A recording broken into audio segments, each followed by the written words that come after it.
So, so Con Edison, they have a lot more than just 2 incentives as well. But we focus on these ones because these ones seem to be the most relevant.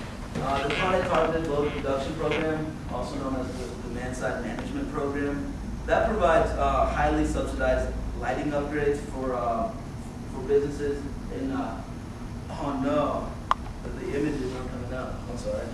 I just noticed that. I apologize. So they provide subsidized lighting upgrades for businesses, institutions, and specific load zones.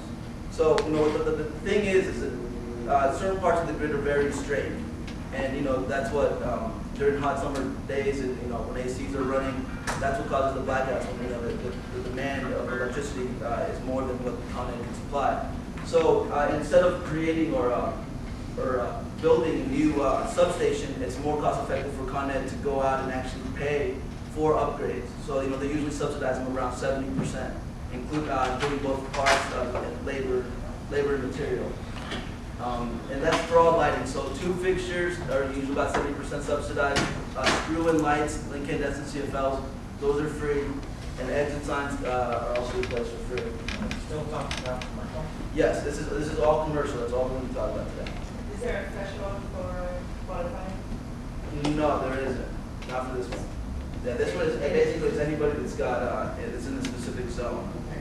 We focus on this one because Lower Manhattan is a zone that falls in this program. I'm not sure where you guys' businesses are located, but that might not necessarily apply to everybody. So it's important to decide to figure out where the load is. The answer, but your guess is this program is going to come back and maybe spread further out. Well, no, actually, what's interesting is Con Ed is coming out with another program that should be coming online like tomorrow or June 1st or something, called the Direct Install Program. And that's essentially going to be a similar type of program where they'll come out and provide a free audit and free lighting upgrades up to like $300, I believe. That one hasn't come online yet, but I think so. The second Con Ed incentive is the Central Air Conditioning Program. And what that does is provide free programmable thermostats for anybody that has one of the old unprogrammable thermostats. And there is a catch here, though, which is that by allowing Con Ed to come in and provide you with the thermostat, you give them permission to lower your AC settings a couple of degrees during the summer on peak low days. There is an override function, so that's a temper people's skepticism, but but it is something to consider.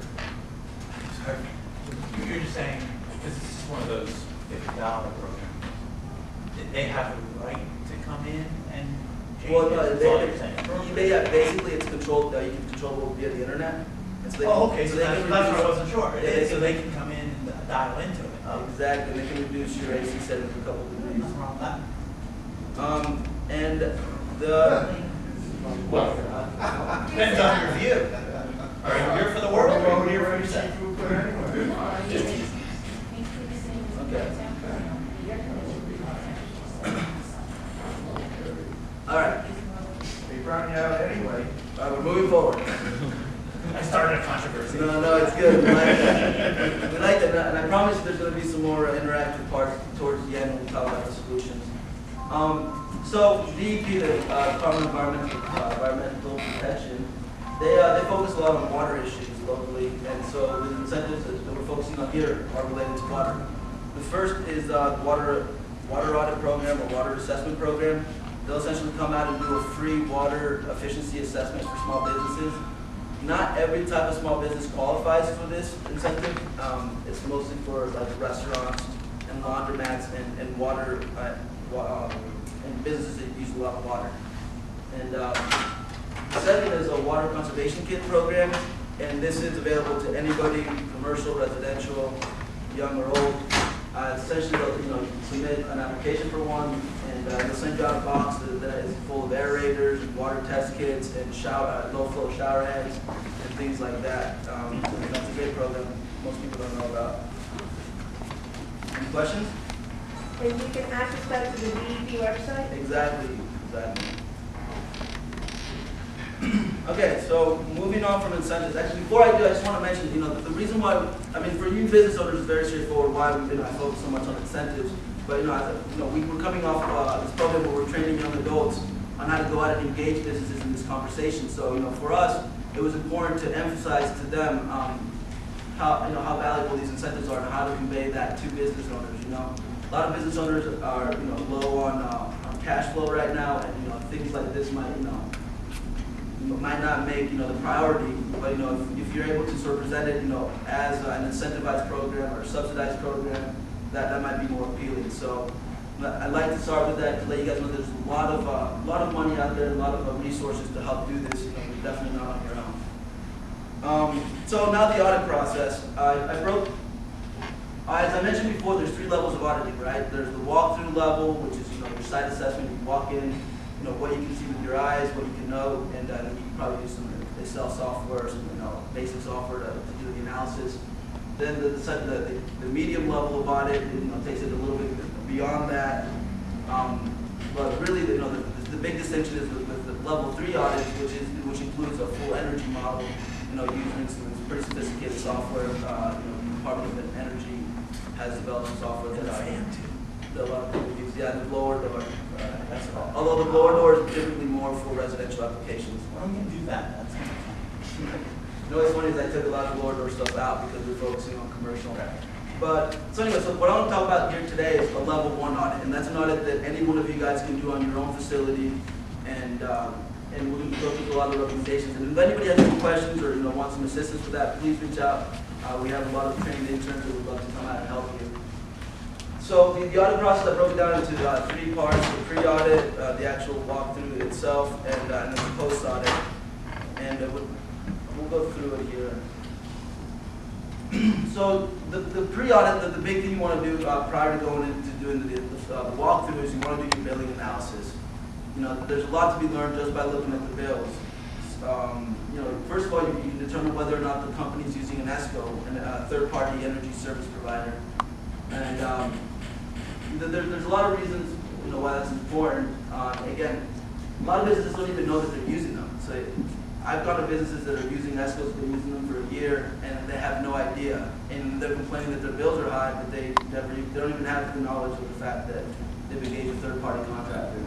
So, I mean, even just identifying that, and actually also oftentimes ESCOs will provide low-cost commodity or the energy commodity at low cost for the first few months, and then after that, it'll rise. And you also, you want to determine your rates. Average electric rate here for commercial in the city is about 20 cents a kilowatt, give or take a few cents. So, when we're doing our billing analysis, we're calculating what the energy rate the customer's paying, and if it's substantially below 20 or if it's substantially above 20, that's a red flag, and you want to identify why that might be. Sometimes they have a demand for Exactly. So that brings up a good point, is that your energy bill is actually broken down into 2 parts. There's the demand and then there's the supply. The supply is the actual commodity that you're paying for, the kilowatt hours of energy used. And your demand is the most, it's your peak use. So what's the most you use in that 1 month interval, and that will affect your bill as well. So you also want to pay attention to that. We also help them calculate their annual consumption and cost. People aren't really necessarily paying attention or have the time to analyze their bills, so we want to determine how much they're spending per year, and that will allow us to compare to other facilities of similar use and size. Also, we want to look for inconsistencies. If you look at the table right here, this is a pretty smooth energy load. It peaks over here in July and over here in June during the summer months, like it's supposed to when ACs are being used, and then it kind of drops during the winter months, when they're not using the ACs and electrical consumption falls. A lot of times the bars or the graphs won't be this smooth. Sometimes, maybe October will be really high, November will be really high, and then it's the job of the auditor to determine why that might be. So we look for inconsistencies and then try to explain them through our audit.